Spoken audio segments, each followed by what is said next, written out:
வருமானத்துக்கு மேல செலவாகுது, செலவை கண்ட்ரோல் பண்ணவே முடியல.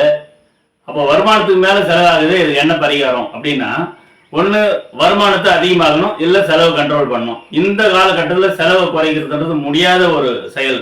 அதனால வருமானத்தை அதிகமாகிட்டா ஒரு கோட்டை சின்னதாகனா அது பதில் பெரிய கோட்டு போடணும்னு சொல்லுவாங்க இல்லையா, அதே மாதிரி வருமானத்தை அதிகமாகிறதுக்கான ஒரு அற்புதமான பரிகாரத்தை தான் இப்போ நான் சொல்ல போறேன். நீங்கள் சம்பாதித்த பணத்துல ஒரு 100 ரூபா எடுத்துங்க, கடன் வாங்கின பணமாக இருக்கக்கூடாது. நீங்கள் சம்பாதித்த பணத்துல ஒரு 100 ரூபா எடுத்து அது ஒரு கண்ணாடி கிண்ணத்துல வைங்க. அந்த கண்ணாடி கிண்ணத்துல மேலும் நான் சொல்லக்கூடிய சில பொருட்களையும் சேர்த்து வைக்கணும். அது என்னென்ன அப்படின்னு பாத்தீங்கன்னாக்கா, பட்டை, ஏலக்காய், கிராம்பு, அன்னாச்சிப்பூ, வசம்பு, இதெல்லாம் சேர்த்து அந்த கண்ணாடி கிண்ணத்துல 100 ரூபாய் இந்த பொருட்களையும் சேர்த்து வைக்கணும். அப்படி சேர்த்து வச்சு ஒரு விளக்கேட்டு வைங்க. நான் சொல்லக்கூடிய இந்த மந்திரத்தை சொல்லுங்க.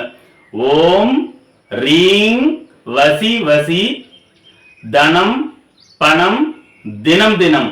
இந்த மந்திரத்தை ஒரு 11 முறை சொல்லுங்க. 11 முறை சொல்லிட்டு நல்ல மனமாற வேண்டுங்க. நான் வச்ச இந்த 100 ரூபாய் 10,000 ரூபாய் மாறணும், 10,000 லட்சமா மாறணும், லட்சம் பல கோடிகளாக மாறணும் அப்படின்னு மனமாற நீங்க வேண்டினீங்கன்னா இந்த வேண்டுதல் நிச்சயமாக பலிக்கும்.